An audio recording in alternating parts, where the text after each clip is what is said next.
down about the team from their hometown. Josh to Keon, touchdown. Rodgers to Wilson, touchdown. You gonna laugh, you gonna cry, but these two are ride or die. They'll take you all the way to the Super Bowl or the exhibition game. Stay with them all the way to the Hall of Fame.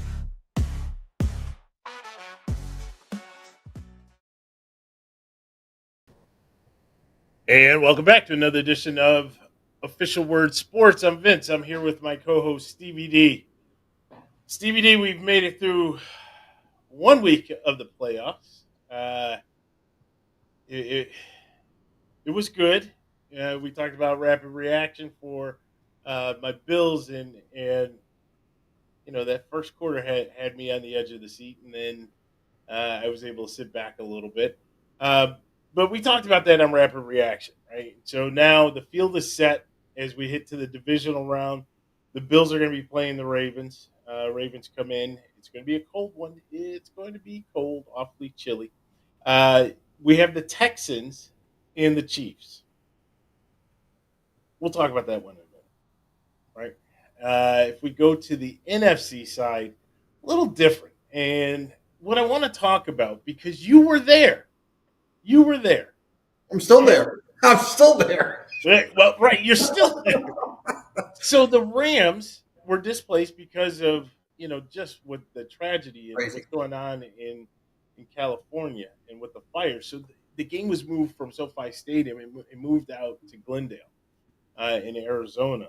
And so everybody changed travel plans, and the Rams took on the Vikings, which I think everybody, well, not everybody, but most people thought, based on just records alone, Minnesota had a legitimate shot to win this game.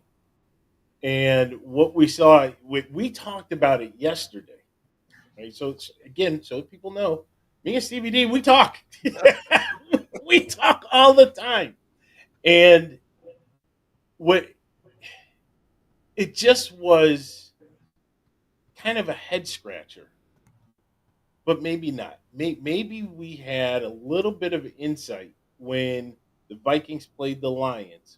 Everything was on the line, right? That you had the bye week on the line to raise the title, to wear the belt of NFC North champions. And I mean, they just got to take it to the woodshed, especially in the second half. And it just seemed like that same team in the second half of that Lions game played all four quarters against the Rams. But you saw it firsthand. So talk to us a little bit about that.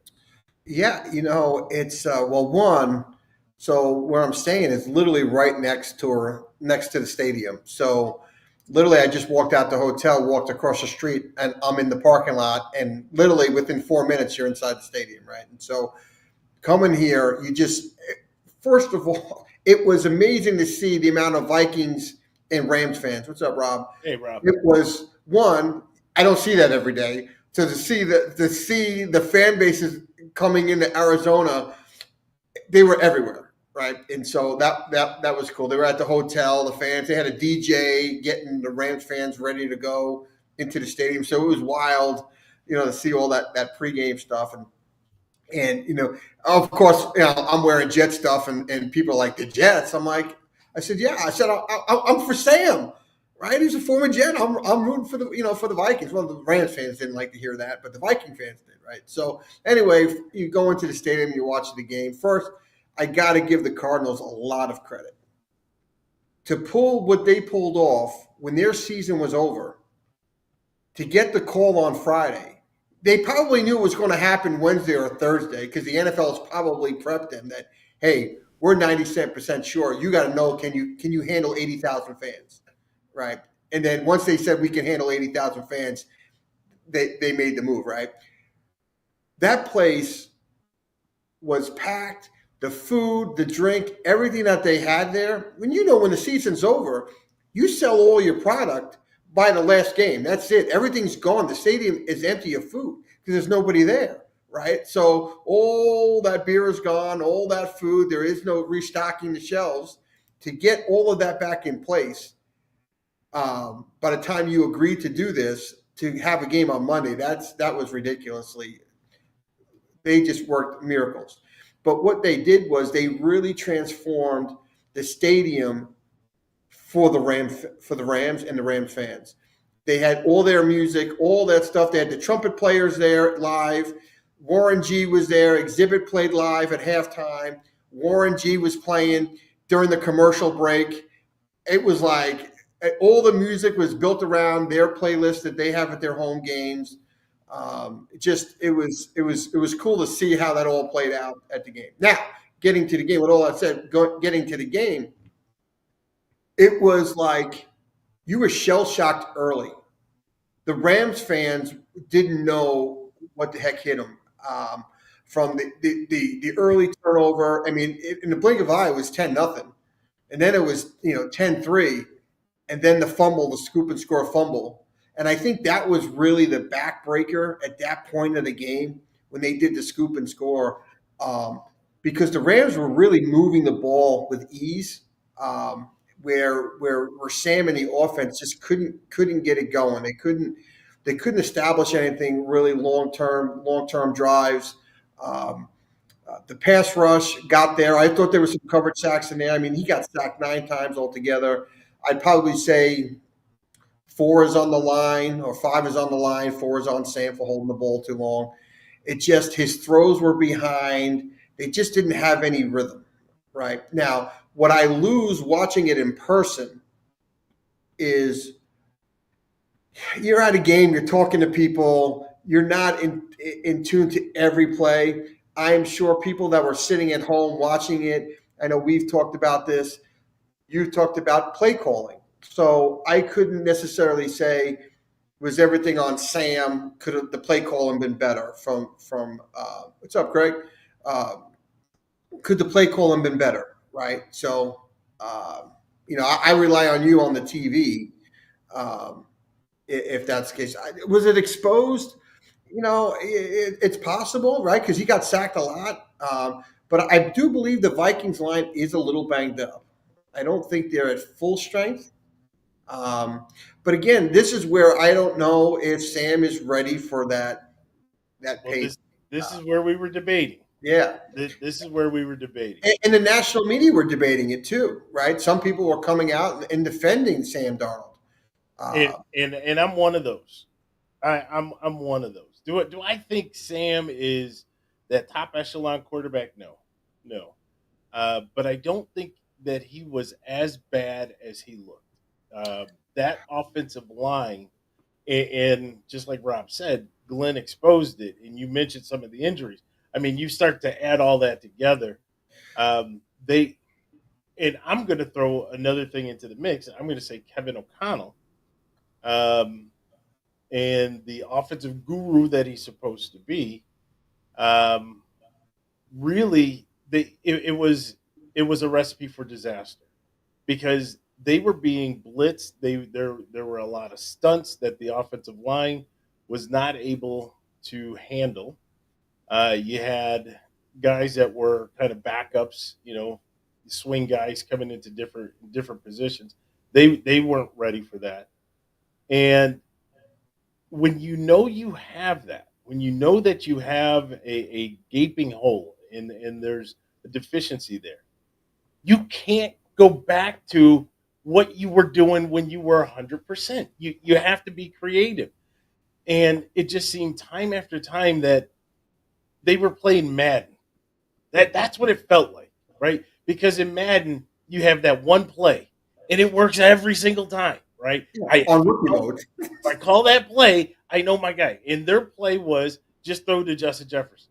That was their play. But that was a little bit more in the Lions game, with going to Justin Jefferson. What I've seen out of Sam is touchdowns he could have had by bad throws. That's Sure. not on Kevin O'Connell against the Lions. It's not. It's not the fade to Jefferson he overthrew. The throw in the back of the end zone to Jefferson. That's not on the offensive line. But it is, and this is for everybody watching. This is where we were debating. Here's where I see it is right, and I hear you. A quarterback has a mental time, right, as to how quickly they can get the ball from the snap and release the ball before they have to move in the pocket or before they take the hit, right? And they know that they have so much time to get this going.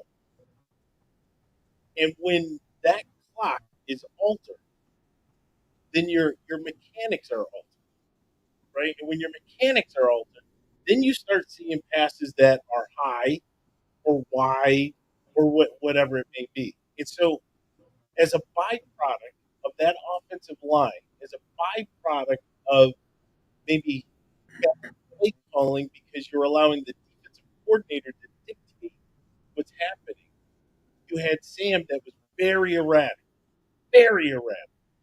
Now, one thing that we talked about yesterday is that some quarterbacks, maybe that clock just doesn't work, Mike White, right? That clock just doesn't work, and they will stay in the pocket, and they don't care who's coming. They've taken their 5-step drop, and they are going to wait for that receiver to run the route, and they're going to try to deliver the ball. Who cares what happens to my body, right? And we saw what Matt Milano did. We talked about it, right? We saw what Matt Milano did to Mike White, but he stayed in there. Some guys do that. Most of the quarterbacks are like, I got to get rid of this ball because they're ready to have another play. That's where I go back to the Kevin O'Connell, because you should be picking up on your quarterback and you should say, you know what?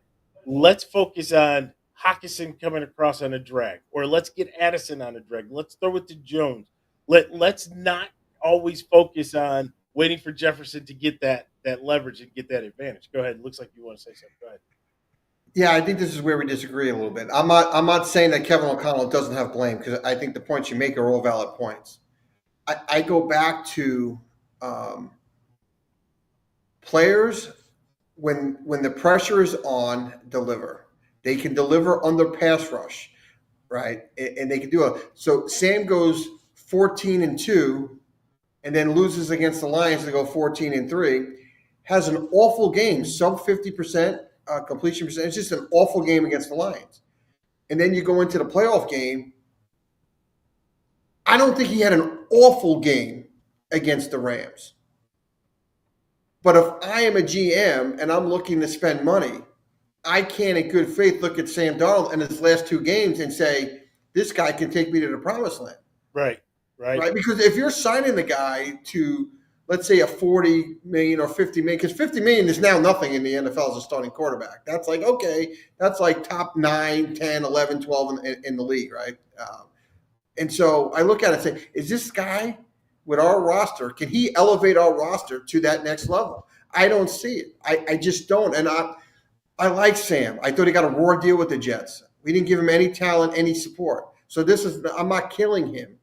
I just look at the last two performances, and if I'm a GM, I'm saying I can't go to my owner and say, this is the guy that can do it for us. I didn't see enough body of work, right? I think there's so many. We've seen it when we were younger. Scott Mitchell, right, comes in, has a couple of good games, and he parlays that with the Lions. Yeah. Right? You had, what was it, Matt Flynn for the Packers, played that last game of the season, signs that big deal with the Seahawks. Russell Wilson beats him out in camp, right? It's just like we're basing – now, I guess it was a full season. And Sam, 8 touchdowns, 39 touchdowns. It's nothing to sneeze at. Like, that was a really good season. But at the end of the day, when the team needed him the most, he wasn't there. And we can say – because he has weapons. He has Aaron Jones, Hawkinson, Addison, Jefferson. He's got weapons. Yeah. Right? And when the team it didn't get done. I don't know how many points they scored against the Lions, but I don't even think they scored a touchdown against the Lions. And then you scored 9 points in the playoff game. The Rams are not the second coming of the greatest defense of all time, right?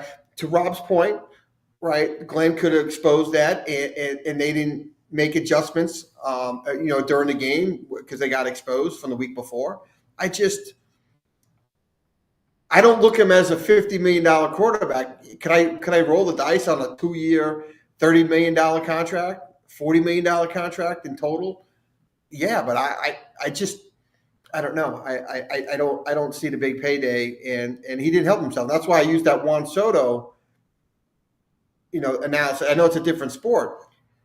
He had all the pressure in the world playing for the Yankees, and we're talking a lot more money than what we're talking about with Sam Darnold, and he bet on himself, and boy did he cash in because he produced, and he produced in the playoffs. Where Sam, you're the leader, right? You're the quarterback. You didn't get it done. So And the Lions fans were jumping off a ledge. Okay, that's all I can say. Being there around, because we had a lot of Viking fans because we were up high. A lot of Viking fans. They were losing their mind. Now, as a non-fan of either team, you're just sitting there and you're like, you wanted to laugh, but they were like heartbroken and yelling and like, just pull out their hair. And I'm like, it's kind of nice to be at a game where you don't have skin in the game and you can watch the other people suffer. Like I've been suffering. So it was good to see other people suffer. So here's my prediction, Stevie D. Here's my prediction. You ready for this? Sam Darnold to the Pittsburgh Steelers.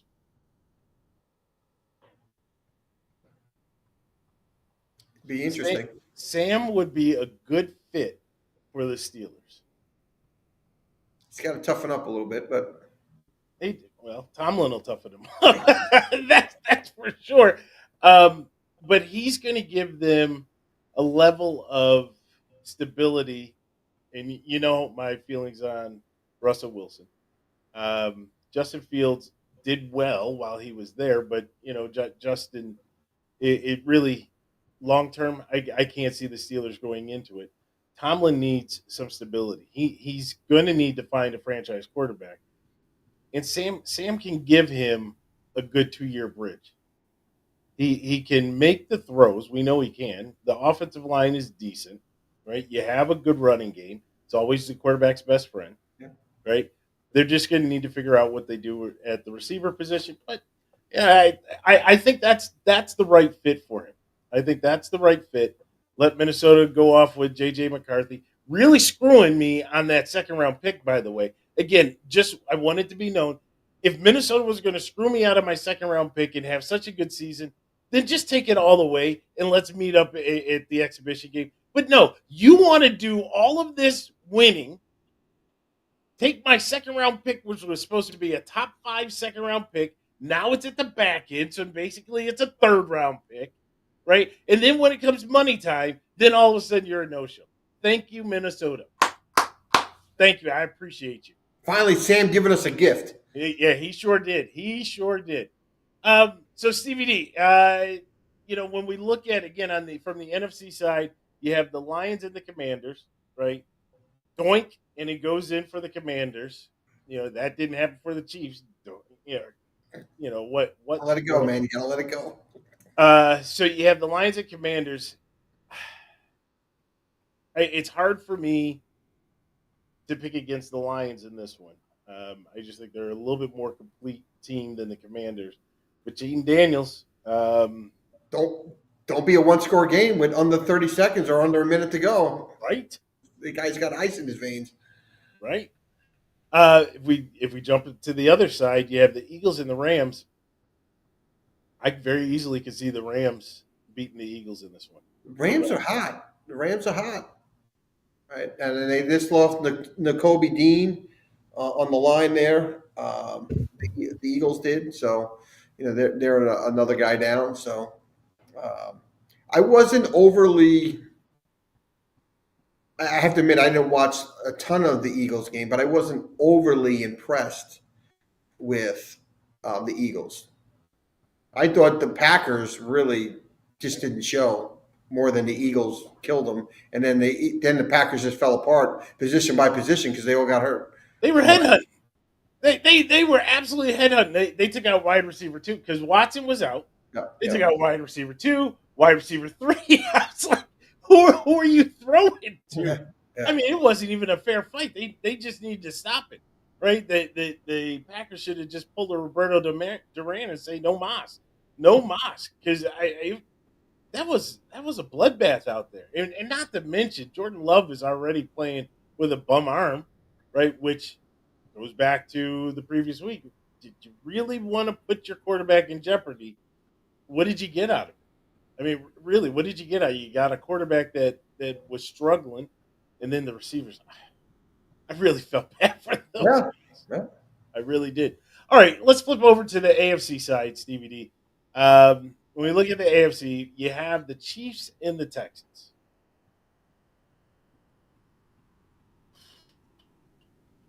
I really need the Texans to come through here so that I can come on, man. I need that to happen. I think all NFL outside of the Kansas Missouri side want the Texans to win. I don't see a path to that. I don't. I don't either. I'll be honest with you. I don't think they should have won the first playoff game when they were playing the Chargers. It just Herbert was just so bad. But that game was it was very uninspiring. I think is the word that I'm going to use. It was very uninspiring for much of the first half, and then you get into the second half, and the Texans just started rolling. But I didn't see a true contender for a championship on either side of the field. No, and in fairness to the Texans, I mean, they don't have Diggs, they don't have Tank Dell, so they're already missing two of their top three weapons on in receivers. That's hard to overcome. You're talking about playoff football. It's hard to overcome missing two top weapons and think that you're going to compete. It's just hard. Now, again, CJ Stroud, I don't think he's ready to lift the team like that just yet. That may happen, but I don't think he's just there yet where he can elevate the other receivers to enough to beat the Chiefs. Sure. And maybe they have to figure out how to get Mixon and a heavy dose of Mixon and try and control the ball if they can run it and keep Mahomes off the field as much as possible. It's possible. So we'll see. And now what everybody's been waiting for. Hello, Craig. How are you? So you had you had the Ravens, and they played the Steelers, and I don't think anybody, I don't think anybody thought maybe even the people in Pittsburgh didn't think that they stood a shot. It wasn't going to happen. What you saw was just a heavy dose of that ground game, and they just absolutely abused them. Um, I still don't know his name, and shame on me, but 26 for the Steelers. Oh God. You need to be cut immediately. A play I'm talking about is in the Ravens Steelers game. You have this defensive back that it was third down, third and whatever, and the Ravens. It wasn't even to Derrick Henry, right? It wasn't to Mark Andrews. It wasn't to Likely. It was to just some wide receiver. And Craig, you probably know who it is, but just to some wide receiver going down to try to get a first down. And 26 just decided that he's standing a couple yards beyond the first down marker, watching the play like he's in the front row eating popcorn and drinking a beer, just watching it. Yeah, he made a business Right at him. decision. He made a business decision that he Right? wasn't going to stick his nose in the play.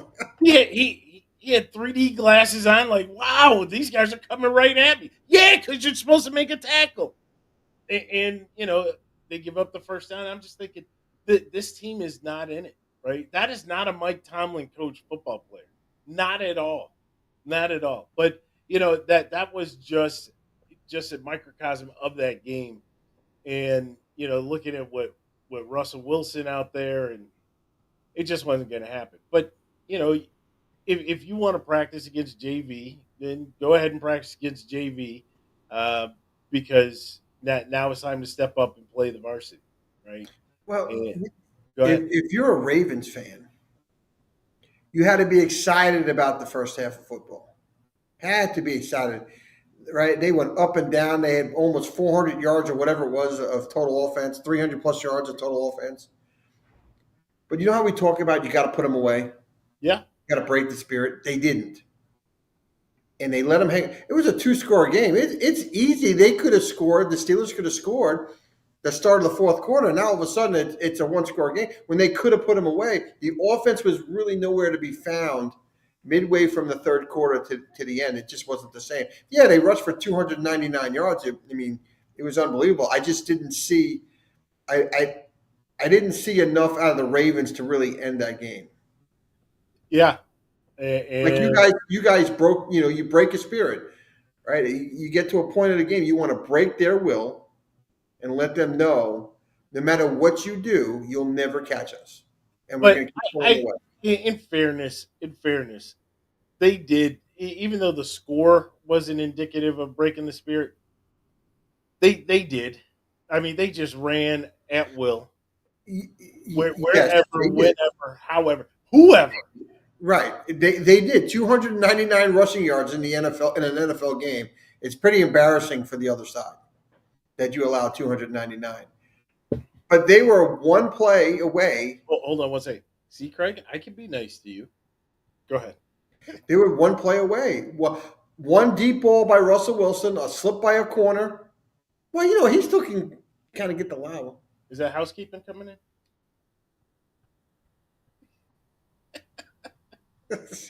Tommy Boy, housekeeping. I won't say the other line. Live on remote, Stevie D.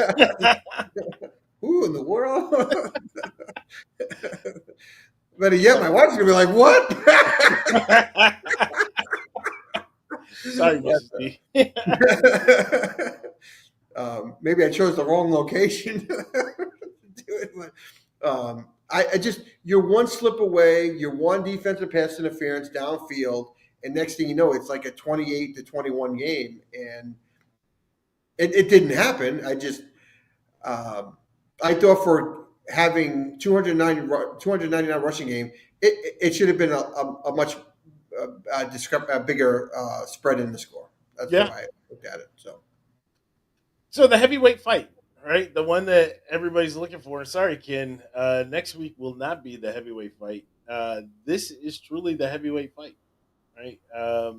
You hear a lot of people talking about it. Nobody really seems to be interested in the Lions Commanders or the Rams and I just drew a mind blank, but the Rams game, and nobody's interested in the Texas Chiefs. Everybody has now put their attention to the Oh, Bills. this round is definitely that's the game of the weekend. Yeah, the Bills and the Ravens. The Ravens certainly can hang their hat when they played the Bills earlier in the year, right? That's fair. And I hear a lot of Bills fans um, making the justification for potentially why we lost. Right? If you remember, right after the game, rapid reaction. I was bent. I was bent because the Bills had started to turn the tide. Right? The first part of the game was just absolutely one sided. The Ravens were taking it to us. Henry had already rushed for that 80-yard rush and then over 100 yards. They were just killing us on the ground. But the Ravens in the early part of the season had a difficult time holding on leads, right? And this was something that was in their mind. And when they got up on us pretty big, you could see the momentum started to shift a little bit. And we had forced them to 2 3-and-outs DVD. And by getting those three and outs, we were scoring. And so you could see, even though there was such a big lead, we were starting to cut into that lead. For whatever reason, it still bothers me. For whatever reason, we decided to do a trick play. Right? Why? Why? You have the momentum. You have a team at the time was very fragile. Right? If you score, make it a one-score game, Stevie D, all of a sudden, they're really starting to bite on those fingernails and really start the sawdust is flying. So why would you do that? And that ended up being a turnover, changed the whole momentum, right? All that momentum went back to the Baltimore Ravens, and they ended up, basically cruise control all the way through. So what's the lesson to be learned? Well, again, a lot of Bills fans are talking about, well, and Rob put it here, right, are talking about how we're a different team, right? No Von Miller, Matt Milano was still on injured reserve. Bernard, Taron Johnson, Rap actually got hurt because he put his head into the thigh of Derrick Henry. That's how Rap got hurt. So Not many people are going to survive that one. no, I, he may be making a business decision in this game, right? So you're using injuries as the excuse of why you lost. No, I am not. That was I, for you, Craig. That oh, was for you. That was for you. okay, I am not. We are a different team though.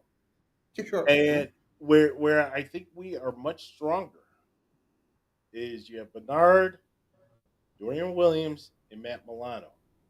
All of a sudden, Stevie D, we come out of that nickel and we go into more of a base with our linebackers now. And you can have Milano as the spy with both linebackers playing the run. You can run a traditional 4-3, right? That now puts you more in advantage of stopping the run game. And you say, okay, I'm going to leave it up to my corners. And Zay Flowers isn't there. So now my safeties have, Kinsai a little bit of relief. And so now you're only really concerned about Andrews and Likely, right? And you want your linebackers to have good gap control. You want your defensive line. And we're going to talk about this, in the keys to the game that I have in there. But it's a different defense, right? Of course, the Ravens are going to say, "Well, we're a different defense too, right? We've moved Kyle Hamilton and we've done certain things." But at the end of the day, where it becomes a different game is what Baltimore saw earlier in the year is not what they're going to see this Sunday. Go ahead. When these rematches happen after somebody gets blown out, I always like the chances of a good football team on the team that got blown out to come back and win.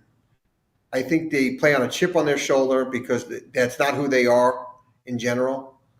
You may have it, but I think to the point of what Vince is saying, Craig, those names up on the screen are big names that could help stop that from happening. So, you know, I think to me, if I'm a Buffalo fan, I'm throwing that game out in Baltimore. I throw it out. I rip it up and I throw it in the garbage.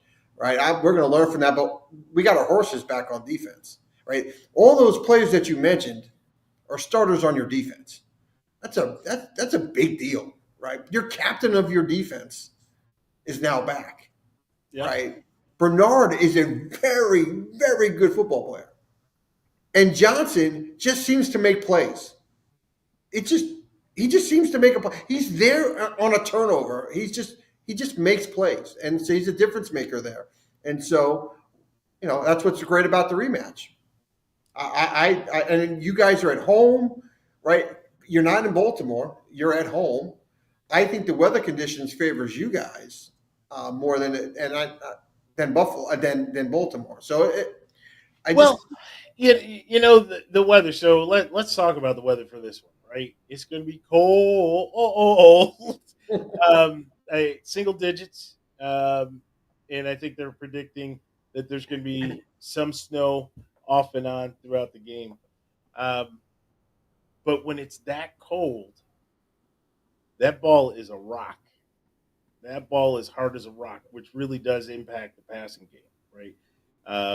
And especially the way Josh throws it. Josh, you're going to have a little bit more touch, baby. You're going to have to have a little bit more touch because that thing comes out, right? And if he's throwing a missile, I don't care how much stick him, how much glue, whatever you got on the hands, that ball will go flying. So then it puts it into the side of the rush game, right? And so obviously I'm not taking anything away from Derrick Henry, right? And we know that Lamar is a great running back in this game. So, you have those two. Yes, Craig, that was a shot, not a quarterback or running back. But you have these two now that you have to contend with, right? What the Ravens forget is that you don't have to have a 215, 225-pound running back in order to have an effective running game. And on the flip side, you have what James Cook has been doing, and you have what Ty Johnson has been doing, right? And what Joe Brady actually put into the minds of the Ravens was multiple rush formations, right? We actually saw Reggie Gilliam out there running out of a traditional I formation, two back set I formation. We haven't run that, I think, at all this year, right? But you put it on tape. Very good. I'm very proud of you, Joe Brady, right? Because now you have the Ravens over there. Oh, we have to watch out for this formation, right? You had a lot of the 6-man offensive line. You had the two tight end sets, right? And then you have James Cook in different types of run plays. So there's a lot that goes into it that the Ravens are going to have to account for. And then, of course, we got 17 back there, right? You got 8, I got 17. I will take 17 all day in these conditions for sure. He seems to thrive in it. We saw what he did in the Steeler game, right? He just in the Steeler playoff game, he thrives in these types of conditions. He in this type of game, um, and so I think it's kind of even. I really do, from that perspective. I think on the defensive side of the ball, I think it's kind of even, Stevie D. I really do. To your point of getting starters back, right? And we've seen what the Ravens have done to improve their defense over the last 8 games or so, right? And so I think you have two evenly matched teams there, but the game's being played at Highmark, right? The game is being played at Highmark, which definitely when you have Bills Mafia. I think I saw something that was out there talking about a Ravens takeover. Oh, please. Please. I don't know how those two words even can be put together when you're coming to the 716. No, that will not happen. But you're going to have that home field advantage. You're going to have the crowd. They're going to be going nuts. We're used to it, right? And I think that tilts the scales there a little I just worry about the cold, right? We saw it out in Arrowhead last year. Miami Dolphins wanted no part of that football game. I mean, that was a lot colder than your game's going to be, but they wanted no part of that game. You saw it. I think guys were putting on 3 jackets to try and stay warm. They just didn't have that like they want to be there. I don't know the Ravens well enough to know that, but you'll see it on the sidelines during the game when they pan over to the sidelines. You're going to see whether they're comfortable in playing in those conditions or not.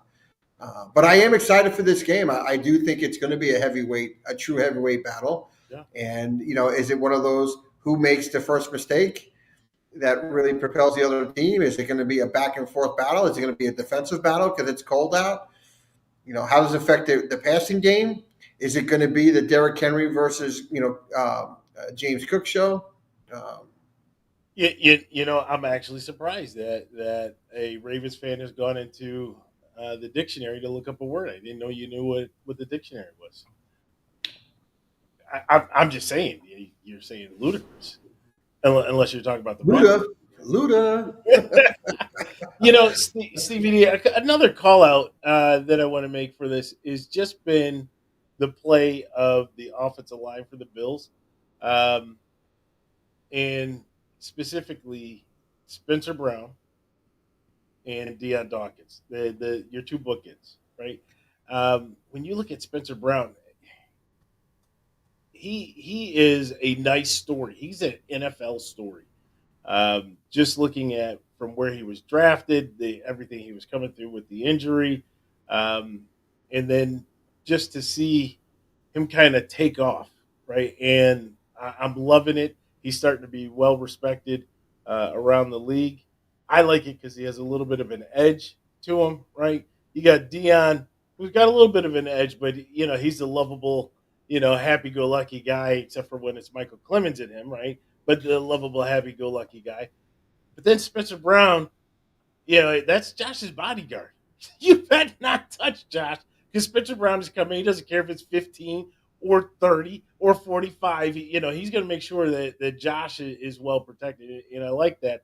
And just what he's been doing overall, right? You look at the number of sacks. I think he only gave up 1 sack the entire year.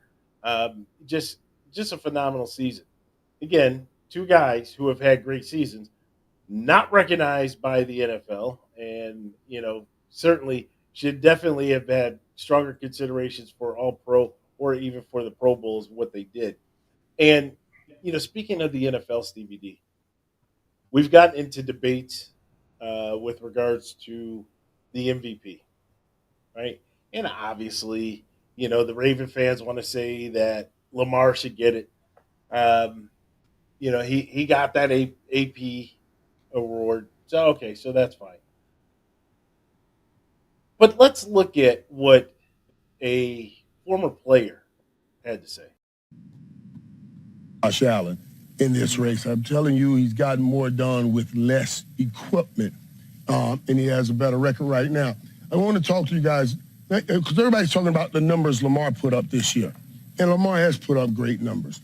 But I looked at him compared to the numbers he put up last year when he won the MVP, and then I did a comparative analysis to Josh Allen's numbers. And everybody's talking about Josh doesn't have the numbers. Yes, Lamar this year threw for 41 touchdowns. That's a lot. But MVP last year, he only had 24. This year, Allen has 28. Lamar threw for 3,678 yards. Josh throwing for 37 and 31. Why all of a sudden it was good enough last year, but now we're saying, wait a minute, it ain't good enough this year? Josh didn't even play in the last games. These numbers would have been added to. Wait. I'm going to give you a shot, Cochran. Let me finish. I'm going to give you a shot at this in a minute. Lamar rushed for 821 yards. Josh rushed for 915. Lamar had 5 touchdowns. Josh rushed for 12 touchdowns. This is MVP stuff. It was good enough last year. I don't understand why it's not good enough this year, and he's winning. And Stevie D, there you go, the playmaker, right? He said exactly what we've been saying all along. If it was good enough last year and you gave it to Lamar, why is it not good enough this year, right? The goalposts keep moving, right? And it's almost like, and I'm not going to use that the league is rigged and scripted and all that. I don't believe that. I truly don't. But it is almost like there is a narrative that they are trying to push. And whether the narrative is pro Lamar, right? And you can do no wrong because, again, I will tell you, in all fairness, statistically, I think Lamar should be MVP this year. Statistically.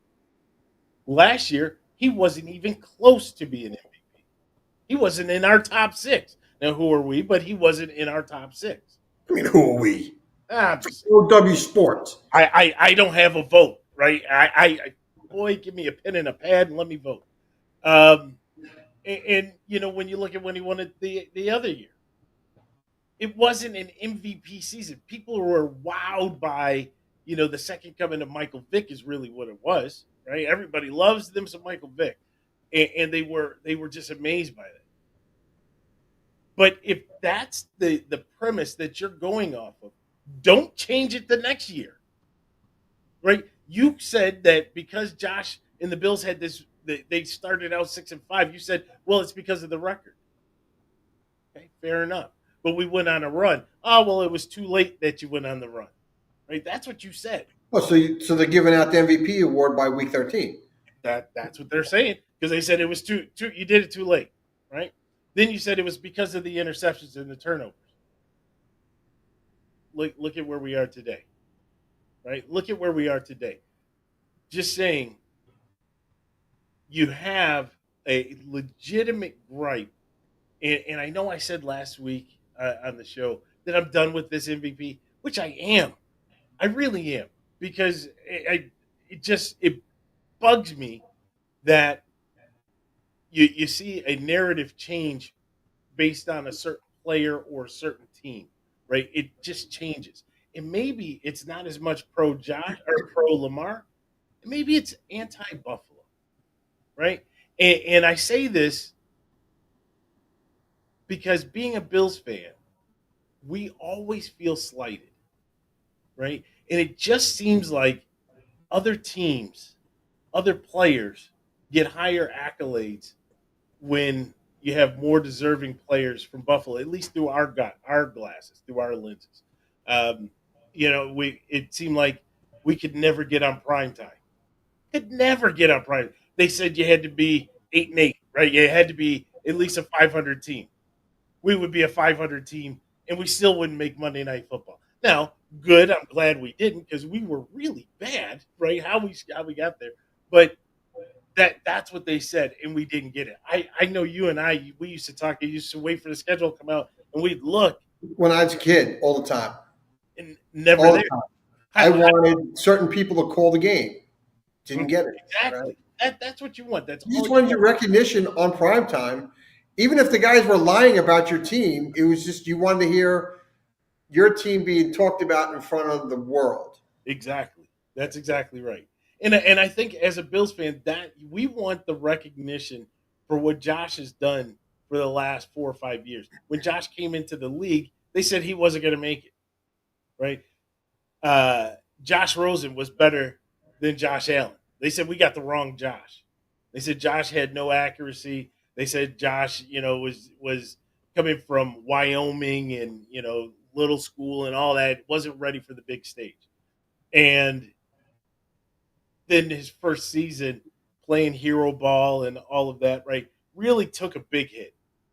And then the turnovers came up, but they didn't look at the production. They didn't look at the team as the team was growing and he was leading that team. It was just always the negative. Well, there is no negative. And he has defeated every single obstacle you've put in front of him, except for now, Ken, hopefully we see you. Maybe actually, hopefully we don't. Hopefully we have another home game. But that's the last hurdle really for Josh is to get to that exhibition game, right? That's the last hurdle. Well, two hurdles. Well, The exhibition I game. think part of it is slaying the dragon. I think you guys have to be able to beat the Chiefs in the playoffs and slay that dragon, Yeah, right? and that's Because fair. everybody will always say, "Well, you didn't beat Patrick in the And that's playoffs, fair. right?" So you got to slay that dragon somewhere. At some point in time, you got to slay that dragon. So, let real quick, Stevie D, because I want to be conscious of time here. So, real quick, um, let me just go through the keys to the game. Okay, um, we've talked about a lot of what this game encompasses, right? I will start again. Play 60. Right? This is probably not a game where you play 60 and you end up with 50. This is not going to be that game. You're going to have to play 60 for 59 maybe, right? Or for 58, but you have got to play 60. Um, we need to contain the edge, right? So that goes to, and you can see I have some of the guys down below. That goes to Rousseau and Epinesa. Yeah, I've got to contain the edge. You keep everything funneled in. And we saw the blueprint before, right? Going back a couple seasons ago in the playoff game where you did exactly that, right? You keep control of Lamar, and then I need Daquan Jones, I need Ed Oliver to kind of push that pocket. That's what I need to bring it in to Lamar. Um, and then the ground game. And I didn't specify whose ground game, right?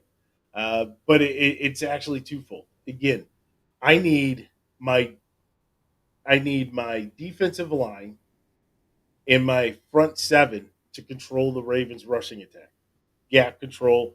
Don't allow Henry to get downhill. If he goes downhill, I'll be the first to tell you. Hey, I think I'd have to make a business decision with that big man running. I'd have to make a business decision. But if you have good gap control, if we have multiple hats, you can bring them down. You can contain them. You can contain them, and you can frustrate them, right? And then let them rely on their second option, which would be their passing. Well, their third option, which would be their passing attack. But on the flip side, I need Buffalo to continue that solid ground game that they had against the Broncos. Everybody was lauding the Broncos defense, right? Lauding that they could slow down the run. And what did we do? We just ran it right down their throat, right? And again, it goes back to our offensive line +1, right? 5+1. It goes to the fullback. It goes to Joe Brady and the different play calls that he had, and then you have Cook and you have Johnson. Let those guys just continue to do what they've been doing, right? Cook in the hole. We saw him against the Broncos. I mean, he got in the hole and he was magic in there, right? He was. We talked about Shakir in the PlayStation joystick, right? And where he was the spin button. but Cook was more the L1, L2, right? He was shifting and juking left to right and able to hit the hole and extend, and has deceptive power, right? You look at him, he doesn't Does look like a big guy. He's got that deceptive power. Ty Johnson, again, great back out of the backfield catching the ball, but he's got that speed to get the corner. All good things, but let's focus on that ground game. And then, so I have Brown and Dawkins, talked about Spencer Brown and Deion Dawkins, talked about Rousseau and Epinesa, and then Josh Allen. And typically I don't put Josh up here for the player to watch, right? But where this time I decided it's time for Josh to shine, right? Um, Josh, if you're listening to this podcast, which I know you do, so as you listen to this podcast, know that we love you. First and foremost, know that we love you. And you have a big fan in Nesmita. Part of the conversion process, Nesmita is pro Josh. Way to go, Nes. But don't take this game on that you have got to carry the entire team, right? You haven't done that for the entire season, right? This is a game, big stage, huge platform, but you have the 10 other guys out there that are there to help carry you, right? You don't have to carry them. And you've been making great decisions all throughout, right? And Stevie D, I do think that Josh is going to be put in a situation probably 3 times, maybe 4, where it's going to be big decisions, right? Those big decisions: do I run? Do I pass? And I think that the way that he's been playing is going to carry through. And I think at the end of the day, that's going to be the turning point, right? Again, we've seen it in some of the games. We saw it in the Kansas. Hey, Ken, we saw it in the Kansas City game this year, right? It came down to a crucial play, and Josh was able to turn that crucial play into a touchdown, made it a 2-score game, and it was over, right? That's going to happen here. And when it does happen, I think Josh is going to rise to the occasion, rise to the level. But that's the player to watch that I have there. So we'll see, Stevie D. We're in store for what's going to be definitely. Oh, we lost Stevie D. We're in store for what's going to be a heavyweight fight.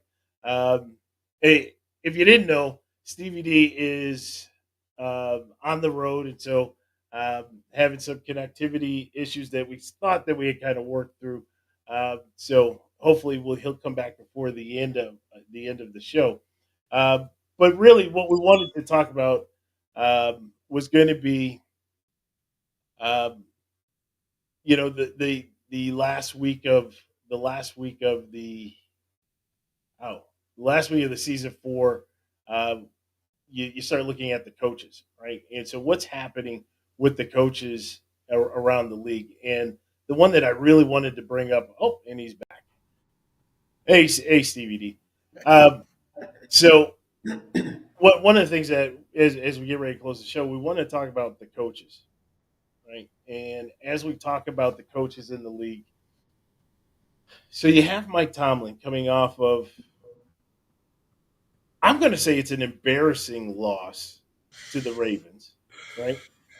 And then, embarrassing because of the effort the players gave yes, in that especially in that first half. I mean, that was an embarrassment. I mean, Herb Bergstreet. I mean, he called it out big time, he and did. the language he used shocked me by calling it out. But it was embarrassing. And he's taken a lot of heat over the last 2 to 3 years. I think the expectations from Steeler fans um, are maybe higher than they should be.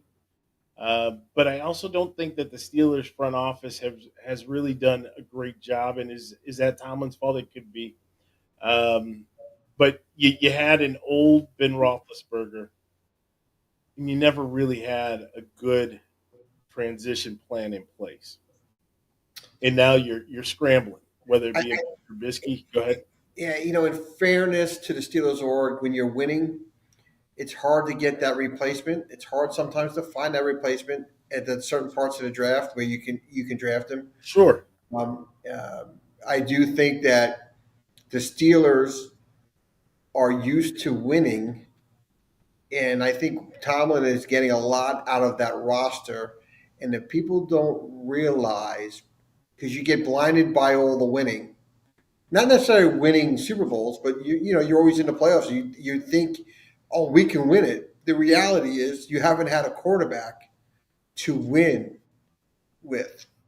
I mean, name their quarterbacks: Mason Rudolph, Russell Wilson this year. You had Kenny Pickett the year before as a young quarterback. That didn't work out. They traded him out of town. They just haven't had the quarterback since Ben left 4 years ago, 5 years ago. I think he's 4. I think next year he's eligible maybe for the Hall. So 4 years he's been out. And let's face it, when Ben was old, he was breaking down. He wasn't the same quarterback, the thrower of the football. His elbow and Yeah. everything else. Yeah, he played a lot of football and a lot of Iron Man. I call Iron Man football for a quarterback because he's like Josh, right? He was not afraid to take a hit. He's a big body, and he took some blows, and he started breaking down. I mean, he died at 37, 38, so he had a long career. I see, Rob and Craig talking about, the Steelers and, Russell, the Steelers' problem that they had, first of all, was the fact that they had both Justin Fields and Russell Wilson on the team at the same time. You started Justin Fields because Russell wasn't healthy, right? Right. We thought it was an ankle. He said it was an ankle. I thought it was BS. I still think it was. I think they really were hoping that they were going to get a little bit more. And when, just offensively, yes, he was better than he was in Chicago, but he still wasn't producing what they thought that they were going to get from Russell. Russell comes in and, is dazzling, with a couple plays, but then he came back to earth. He is you are what we thought you were, right? And so that was him. But it kind of created a little bit of people were like, well, let's go back to Justin. Well, no, you can't. You can't. Yeah. In all fairness, and this goes to Craig or to Rob, you can't. You're at this point. Yes, Justin did some things, but if I'm in that situation, and as much as I don't like Russell, I can't trust Justin when I have the division lead. I can't do it. And I have to hope that somehow Russell finds that breath just to keep him going. But here's the fatal mistake the Steelers organization made. You put making a playoff appearance, right, to strive to make the playoffs and go deep. You don't know what you have in Justin Fields, right? And he's a free agent. So you make the trade, but you don't really find out what he's got. To me, Russell Wilson should have been the insurance policy if Fields got hurt because he was only costing you $1 million. Justin Fields is the guy you would want to re-sign, not an older Russell Wilson who's 13 years in the league. He's not your future. A young Justin Fields, if you've given him the opportunity, he's the best shot for a long-term success, and you got him for peanuts from the Bears. Now he's got an opportunity to walk. Yep. Because you're not going to franchise him. Yep. Right, and pay him franchise money, so he's going to walk. You may put a second-round tender on him or a third, right, something like that, but at the end of the day, he's gone, and you don't know what you have. That's right. Because you made the move. I personally, and I said this before, I think we both said it, Justin Fields would have been my quarterback until he got hurt. Yep. And then I would have had Russell Wilson come in if Justin got hurt, because to me, it was all about Justin. And you wanted the playoff berth so bad, but you failed at the organization to find out if you have your future quarterback. Is it the playoff berth, or is it the record of not finishing under 500? It's possible. Look, they were 4-2. It's not like they were 2-4 and they made the switch to Russell Wilson. He was 4-2 as a starter. Yeah, I think he averaged like 180 yards per game passing the ball. But again, 6 games in, he's I'm not going to say a project, but we really don't know what he was in Chicago. So, it's like baby steps with him until you fully grasp the offense and then let him go. I just think it was a huge mistake either way by not playing Justin Fields over Russell Wilson. I don't understand the age difference. Right? Like, There's so much wrong with that. There really is. There's so much wrong with that. Um, and that has to go to Tomlin. well, it's Tomlin, it's the GM, it's the owner. Because I think that organization is all in sync. So I put it on all of them. Maybe Tomlin's got a little bit more responsibility because he's the head coach, and he could have been more assertive to the GM or to the owner, saying, "I'm thinking this guy." But I think they're all part of that decision. Yeah. On So that. so we'll see. But what Tomlin said is, "Don't trade for me." Yes. he, Yeah. he told everyone, "Don't trade for me." So thank you. That means that Florham Park will not be making the phone call. Ooh, thank goodness. I was worried What are you about that. talking about? We make trades for all the time for people that know that. Well, we'll worry about that contract later. It's not that important. And they hold out. So Tomlin gets traded and he holds out. See Hassan Reddick. The other coaching news this week was Mike McCarthy got a second life and was finally removed off of his no contact uh, clause that Jerry Jones put on him.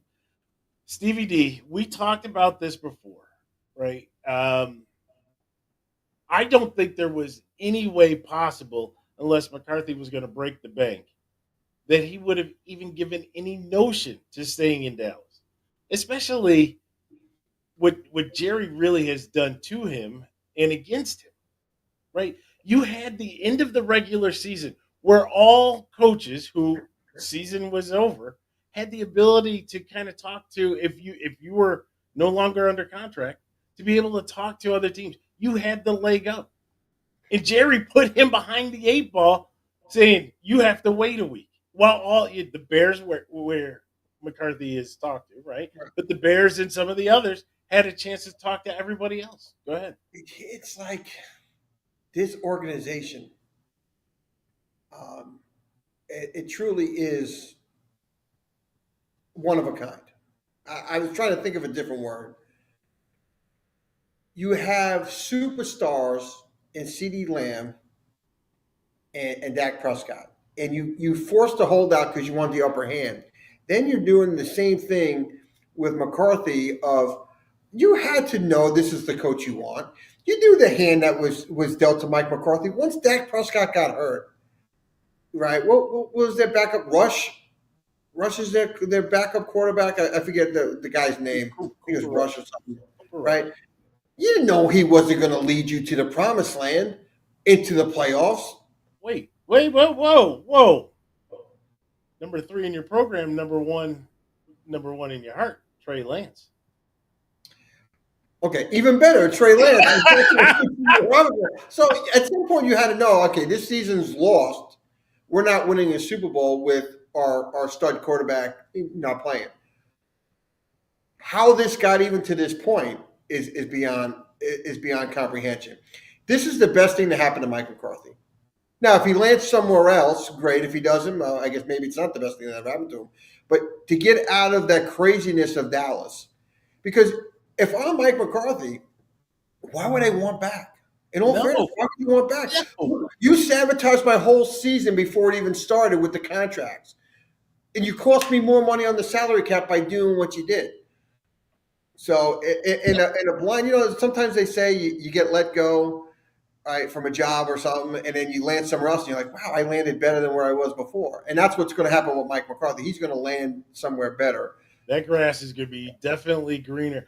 Chicago is an interesting place, right? And everybody was already speculating on McCarthy to Chicago. We'll wait to see if it actually pans out, but he's going there for an in-person interview. You the NFC North. You have a young team. You have weapons. you have something to build around up there, and you may not have to deal with, well, not may not, you don't have to deal with the owner and just the chaos and nonsense that's happening in Dallas. But moreover, Stevie D, who in their right mind would want to take the job in Dallas? Deion Sanders, because his name only recently was getting linked to Dallas. I you know you would have to be awfully desperate for the Dallas job. They said it before Jason Garrett took the job, right?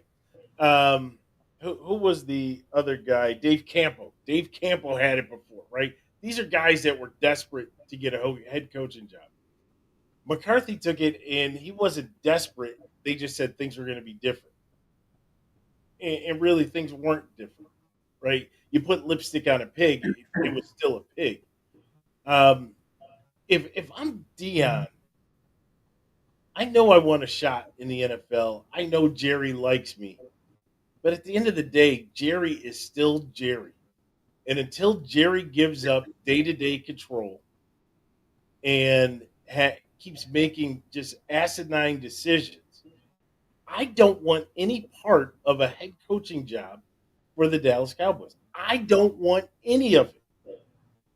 It's almost like a suicide mission. Why in the world would you take that, knowing that you have somebody up above that's telling you and kind of controlling you like a marionette doll? Why? And then at the end of the day, and it goes back to McCarthy, the fact that when my contract ended, it ended, you still controlled what I did. Well, in fairness, Mike McCarthy agreed to that in the contract. He agreed to that language. Sure. So, which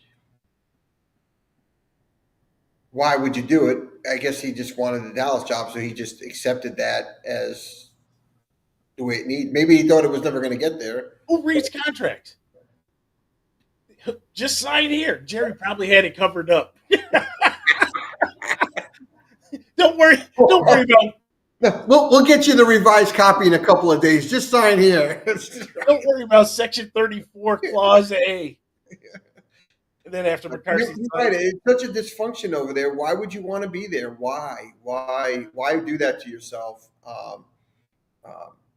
Mike McCarthy to the Bears. When you look at the Bears organization, they really screwed up.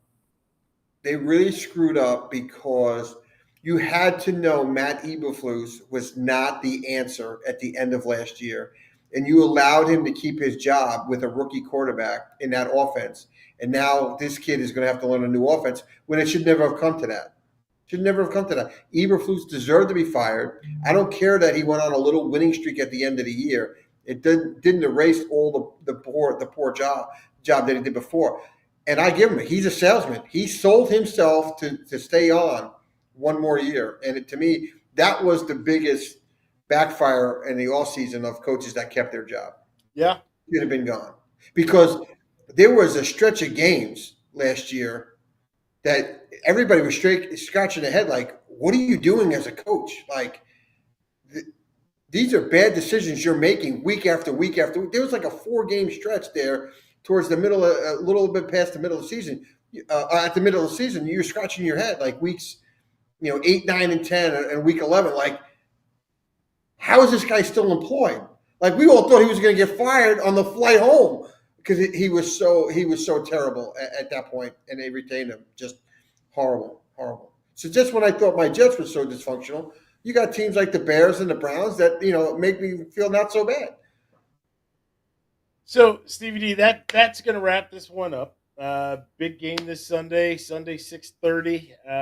Get your popcorn ready, whatever food you want to have. Craig, wish you bad luck. Yeah, I'm not going to say I wish you good luck, right? Not going to do that. Oh, you're not going to be a gentleman, and even if you're lying through your teeth. No, Smart man. no, not this week. Not at all. Not at all. Matter of fact, I have a little something for you for you, Craig. Just so that as this show goes off, you have something to really remember. The Bills make me wanna shout, kick your heels up and shout. One more time. The Bills make me wanna shout, kick your heels up and shout. You know what, Stevie D? They say that they play that after every score. The Bills make me wanna shout, kick your So, heels up so and right now shout. you got 3 scores going. The Bills make me wanna shout, kick your heels up and shout. All right. But yeah, they play that after every score. So Craig, just so that you hear it and you understand, what's going to be playing. So, but no, in all fairness, yeah, I do wish you bad luck. But we will talk. There's going to be rapid reaction after the game. Hopefully, we're in a safe space. We'll see what happens.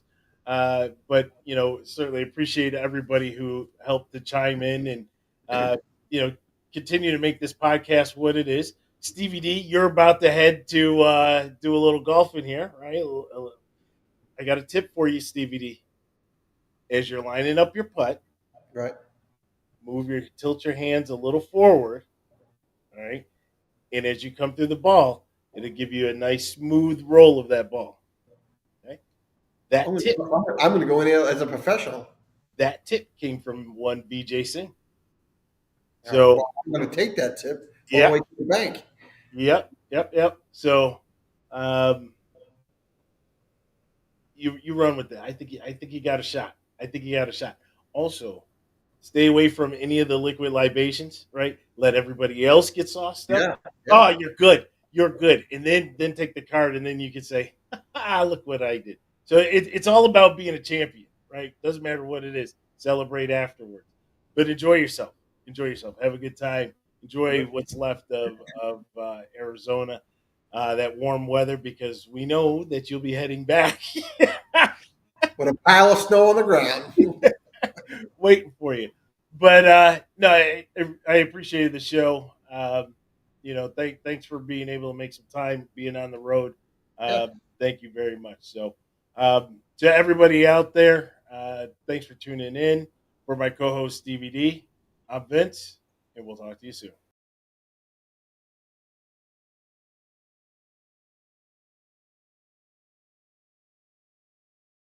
What you gonna listen to? Oh, double is sports. What you gonna listen to? Oh, double is sports. Sit back, relax. Vince and Stevie D are gonna break it down about the team from their hometown. Josh to Keon, touchdown. Rodgers to Wilson, touchdown. You gonna laugh, you gonna cry, but these two are ride or die. They'll take you all the way to the Super Bowl or the exhibition game. Stay with them all the way to the Hall of Fame.